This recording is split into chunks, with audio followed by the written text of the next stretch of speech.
Good morning student. आज के इस वीडियो में आयनिक इक्विलिब्रियम, आयनिक साम अवस्था, इससे पहले हम लोगों ने डिस्कस किया था रासायनिक साम अवस्था, केमिकल इक्विलिब्रियम। और आज का इसी यूनिट का अगला टॉपिक है, उसका नाम है आयनिक साम अवस्था।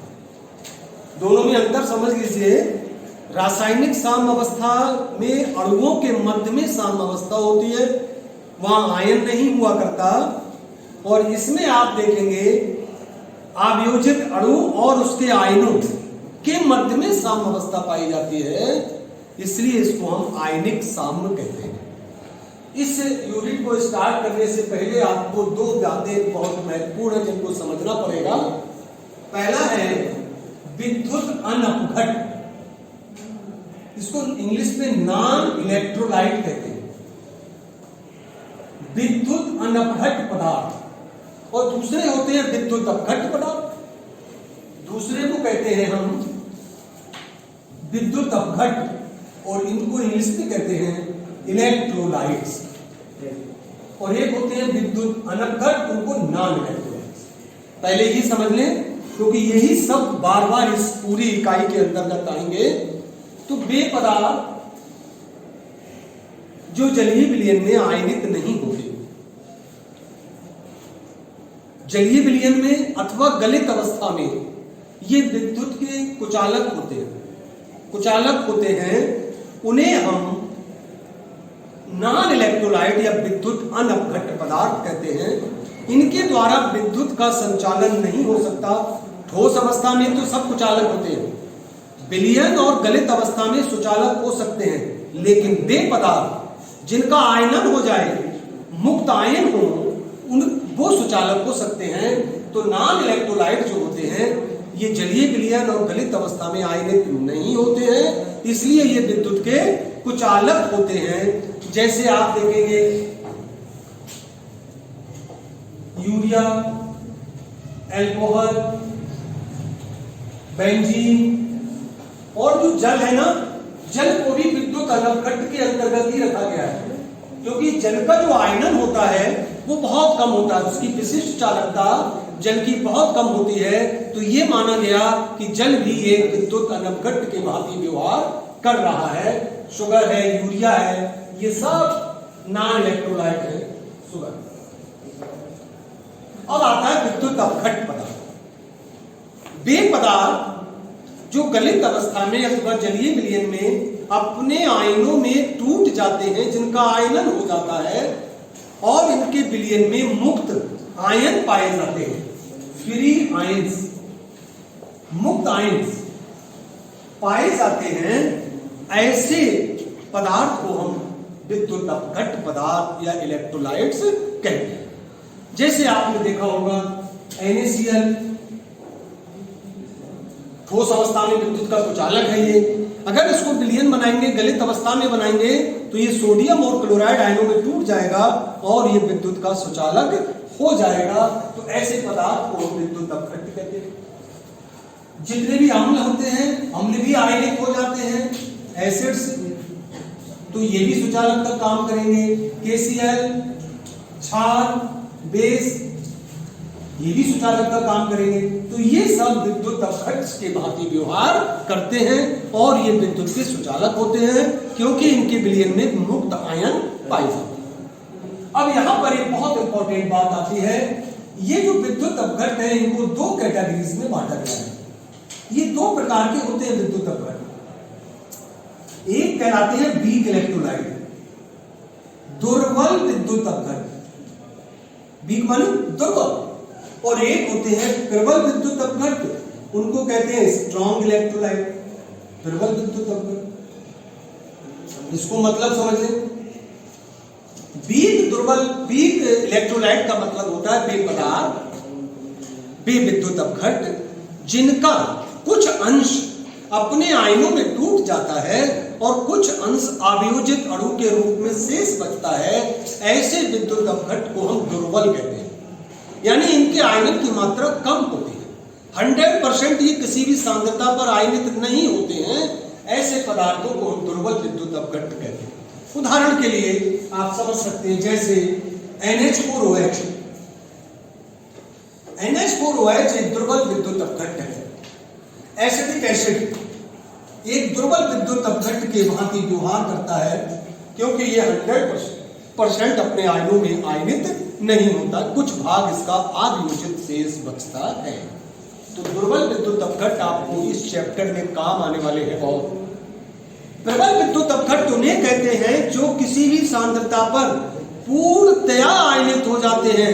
इनके आयनन की मात्रा बहुत उच्च होती है, यूनिटी होती है, एक होती है। ऐसे विद्युत अपघट्ट को हम प्रबल विद्युत अपघट्ट कहते हैं। 100% आयनित हो जाते हैं। उदाहरण आप सोडियम क्लोराइड समझ सकते हैं। सोडियम क्लोराइड भी 100% अपने आयनों में टूट जाता है। HCl 100% अपने आयनों में टूट जाता है। HNO3 100% आयनित हो जाता है। NaOH 100% आयनित हो जाता है। ये सारे पदार्थ विद्युत प्रबल विद्युत अपघट्ट कहलाते हैं। तो चूंकि समझना यह है इंपॉर्टेंट बात कि इस लेसन में हमको कौन से विद्युत अपघट्ट आवश्यक होंगे। इनमें साम अवस्था हो ही नहीं सकती, क्योंकि कुछ आव्यूजित बचेगा ही नहीं, तो साम आएगा कहां से। 100% आयनित हो गए, इसलिए इस चैप्टर में इनका कोई भी काम नहीं है। हमारे काम के कौन से हैं? दुर्बल विद्युत अपघट्ट, क्योंकि दुर्बल में ही कुछ आव्यूजित शेष बचेगा, कुछ आयन्स होंगे, उनके बीच में साम अवस्था आती है। तो ऐसी साम अवस्था को हम आयनिक साम कहते हैं। समझ आया होगा कि आयनिक साम अवस्था किसे कहते हैं, समझ लीजिए दोबारा से। अब यहां पर बात आती है आयनिक इक्विलिब्रियम किसे कहते हैं, आयनिक साम अवस्था किसे कहते हैं, समझ लो। तो जब किसी दुर्बल विद्युत अपघट्ट के जलीय विलयन में, दुर्बल विद्युत अपघट्ट शब्द इस्तेमाल करेंगे हम बार बार, कि जलीय विलयन में उसके आव्यूजित अणुओं और आयनों के मध्य में एक साम अवस्था स्थापित हो जाती है, जिसे हम आयनिक साम कहते हैं। उदाहरण के समझ, जैसे NH4OH है, ये दुर्बल विद्युत अपघट्ट है, कुछ अंश इसका अपने आयनों में टूटेगा, यानी कि NH4 प्लस OH माइनस ये आयन्स हैं, ये मुक्त आयन है, इनमें टूट गया, कुछ भाग इसका आव्यूजित शेष बचा, आव्यूजित अणु और इनके मध्य में एक साम अवस्था आ जाती है। ऐसे साम को हम आयनिक साम कहते हैं। ठीक है ना। तो ये रहा हमारा आयनिक साम किसे कहते हैं। और एक चीज थोड़ा सा समझ सकते हैं, चालक कंडक्टर, अगर और इसके भी पीछे जाएं, वो हमने छोड़ दिया, इसके पीछे भी जाएं तो विद्युत का चालन पदार्थों को दो कैटेगरीज में बांटते हैं, एक चालक कंडक्टर्स, दूसरा कुचालक नॉन कंडक्टर्स। वे पदार्थ जो विद्युत के कुचालक होते हैं उनको नॉन कंडक्टर्स कहते हैं, जैसे लकड़ी, प्लास्टिक, उनमें विद्युत धारा प्रवाहित नहीं हो सकती, कुचालक कहलाते हैं। चालक की बात करें, जो विद्युत धारा का संचालन करते हैं उन्हें चालक कहते हैं। चालक को भी दो कैटेगरीज में डिवाइड करते हैं, एक कहलाता है धात्वक चालक मेटालिक कंडक्टर्स, और दूसरा इलेक्ट्रोलिटिक कंडक्टर्स वैद्युत अपघटनी चालक। धात्वक चालक के अंतर्गत कौन आते हैं? धातुएं, मिश्र धातुएं, ग्रेफाइट। इनमें विद्युत का संचालन मुक्त इलेक्ट्रॉनों के द्वारा होता है। धातुओं में मुक्त इलेक्ट्रॉन्स होते हैं जो बहते हैं और बहने के साथ साथ आवेश को अपने साथ ले जाते हैं, उसे हम विद्युत धारा का बहना कहते हैं। तो उसे कहते हैं धात्वक चालक। धातुएं विद्युत की सुचालक होती है, क्यों? Due to the presence of free electrons, मुक्त इलेक्ट्रॉनों के कारण। दूसरे कंडक्टर्स होते हैं विद्युत अपघटनी चालक, ये भी विद्युत धारा को प्रवाहित कर सकते हैं, लेकिन इन्हीं किसके कारण करते हैं? मुक्त आयनों के कारण, और साथ ही साथ इसमें द्रव भी बहता है। ठीक है ना। तो ये हमारे कंडक्टर्स के अंतर्गत आते हैं। अब एक वैज्ञानिक के इस नियम को आपको बताना है, ध्यान देना। इसका नाम है ओस्टवाल्ड डाइल्यूशन लॉ, ओस्टवाल्ड का तन्यता नियम। इसको समझेंगे, बहुत ही महत्वपूर्ण नियम है, इसी से संबंधित है। एक वैज्ञानिक हुआ करते थे ओस्टवाल्ड। इन्होंने क्या किया, बहुत से उत्क्रमणीय दुर्बल विद्युत अपघट्टों के साम अवस्था का अध्ययन किया इसका, और अध्ययन करके एक नियम प्रतिपादित किया, एक नियम दिया जिसे हम पोस्ट वार्डका तंत्र का नियम कहते हैं। क्या नियम दिया, ये हम इसकी परिभाषा भी लास्ट में निकालेंगे। पहले ये देखो इन्होंने क्या किया वो बता रहे हैं। इन्होंने कहा माना कोई एक दुर्बल विद्युत अपघट्ट बीए है, बी इलेक्ट्रोलाइट है। ये दुर्बल विद्युत अपघट्ट है, जब ये आयनित होता है तो ये बी पॉजिटिव देता है और ए नेगेटिव देता है। ये कैटाइन बना और ये इसका एनाइन बना, इसमें आयनित हो गया और इनके बीच में एक साम अवस्था आ जाती है जिसे हम आयनिक साम कहते हैं। इन्होंने कहा कि इस साम अवस्था पर द्रव अनुपाती क्रिया का नियम लगाया जा सकता है। ये बात इन्होंने प्रैक्टिकली प्रूव की और हम लगाते हैं इस पर द्रव अनुपाती क्रिया का नियम। तो देखिए, according to law of mass action, क्या है नियम? रेट ऑफ फॉरवर्ड रिएक्शन, अग्रव क्रिया की दर निकालते हैं हम इसमें, इसको इस डायरेक्टली प्रोपोर्शनल किसके होती है? ये अपकारक की सांद्रता के। तो यहां अग्रव क्रिया के लिए अपकारक क्या है? बी, ठीक है। और इसको क्या कहेंगे? आर एच, ये हो जाएगा K H active mass of B A, जहां के एच एक स्थिरांक है जिसे अग्रव क्रिया का वेग स्थिरांक कहते हैं। Velocity constant of forward reaction, forward reaction अग्रव क्रिया का वेग स्थिरांक कहते हैं। पीछे हम लोग कर चुके हैं ऐसा। इसी प्रकार हम निकालते हैं हम रेट ऑफ बैकवर्ड रिएक्शन, पश्चात क्रिया की दर। पश्चात क्रिया ये हमारी फॉरवर्ड है, इस क्रिया को फॉरवर्ड कहते हैं और इस क्रिया को बैकवर्ड कहते हैं।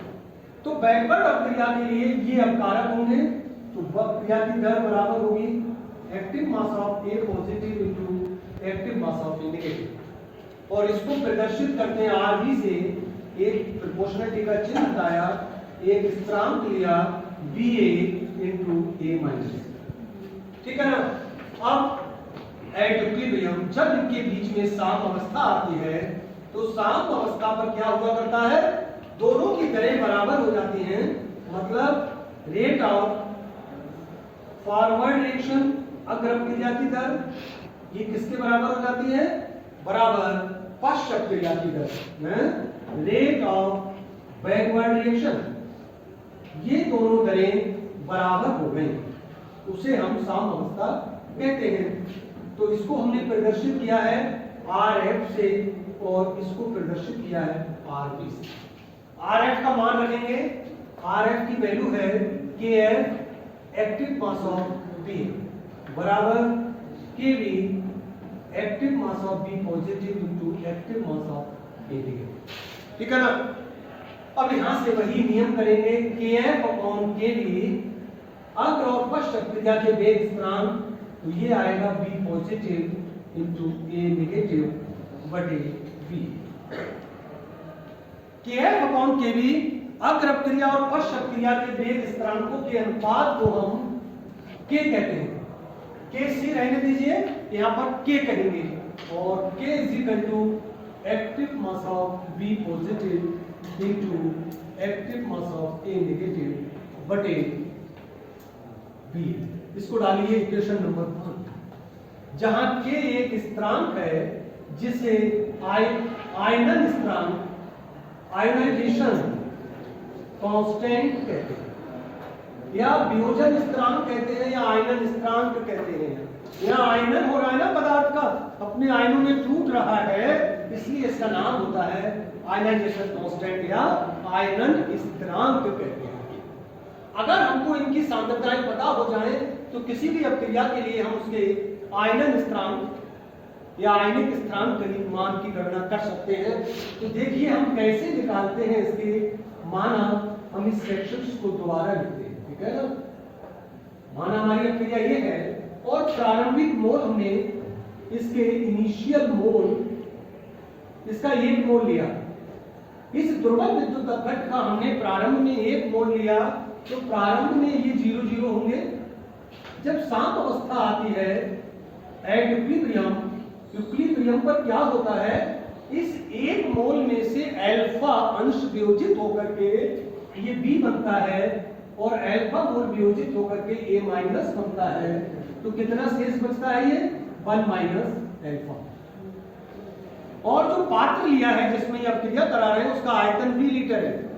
तो यहां पर हम आयनिक सांद्रताएं देखें, आयनिक कंसंट्रेशन जो कि मोल प्रति लीटर में होती है, बी लीटर का पात्र है तो बी से डिवाइड कर दीजिए, alpha upon B into alpha upon B. ये आपको आयनिक कंसंट्रेशन या इक्विलिब्रियम कंसंट्रेशन सांद्रताएं प्राप्त हो गई इनकी। ये मान व्यंजक 1 में रखने पर सांद्रताओं का मान, सांद्रताओं का मान व्यंजक 1 में रखने पर रख दीजिए ये मान। तो K is equal to P की जगह रखना है alpha upon B into alpha upon B बटे 1 माइनस अल्फा अपॉन बी। कर दिया ना। तो यहां से अब आप ये देखेंगे जब ये मान आपको रख दिया, अब आप देखिए इस b से इस b को कैंसिल कर दीजिए तो ये मान हो गया अल्फा स्क्वायर बटे b 1 माइनस अल्फा। इसको व्यंजक 2 कर दीजिए। इसे हम ओस्टवाल्ड का, इस व्यंजक 2 को ओस्टवाल्ड का तन्यता सूत्र कहते हैं, तन्यता सूत्र कहते हैं। अब ये विलयन लिया है तनु विलयनों की बात हो रही है। विद्युत अपघट्ट का, दुर्बल विद्युत अपघट्ट का तनु विलयन लिया है। तनु विलयन में वैसे ही आयनन कम होता है तो ये जो अल्फा की मान है वो 1 की तुलना में बहुत कम होता है। Alpha is very very lesser than 1, इसलिए इस 1 माइनस अल्फा को हमने इसके बराबर मान लिया 1 के बराबर। अब ये वैल्यू यहां पर रखेंगे तो ये आएगा के बराबर अल्फा स्क्वायर बटे, ये 1 हो गया बटे b। तो क्या हो गया ये अल्फा स्क्वायर बराबर के बी, तो अल्फा बराबर अंडर रूट के। ये जो व्यंजक आया 3, यही इसका फार्मूला आया। इसे हम ओस्टवाल्ड का सरल तन्यता सूत्र कहते हैं, सरल तन्यता सूत्र कहते हैं इसमें। अब यहां से हम इसकी डेफिनेशन बताने जा रहे हैं। ओस्टवाल्ड का तन्यता नियम क्या है, ये नियम सुनिए। स्थिर ताप पर, ताप स्थिर रहता है, किसी दुर्बल विद्युत अपघट्ट के वियोजन की मात्रा अल्फा, अल्फा क्या है वियोजन की मात्रा, उसके तन्यता के भी क्या है ये तन्यता के वर्गमूल के समानुपाती होती है। इसे ओस्टवाल्ड का तन्यता सूत्र कहते हैं। एक बार और सुनेंगे। स्थिर ताप पर किसी दुर्बल विद्युत अपघट्ट के वियोजन की मात्रा या आयनन की मात्रा उसकी तन्यता के वर्गमूल के सीधे समानुपाती होती है। इसे हम ओस्टवाल्ड का तन्यता सूत्र कहते हैं। जब भी ये नियम आता है तो इसकी 2 सीमाएं आया करती हैं, लिमिटेशंस। उन 2 सीमाओं को एक में बता देते हैं। इसकी पहली सीमा है कि ये नियम केवल दुर्बल विद्युत अपघट्टों पर लागू होता है, प्रबल विद्युत अपघट्टों पर नहीं, क्योंकि प्रबल विद्युत अपघट्ट कंप्लीट आयनित हो जाएंगे तो उसमें साम अवस्था नहीं आएगी। नंबर 2, ये नियम तनु विलयनों पर लागू होता है, शांत विलयनों पर नहीं, क्योंकि तनु शांत विलयन के अंदर कंसंट्रेशन बढ़ने से ये नियम उस पर लागू नहीं। तो आज की वीडियो में इतना ही करेंगे हम। Thank you.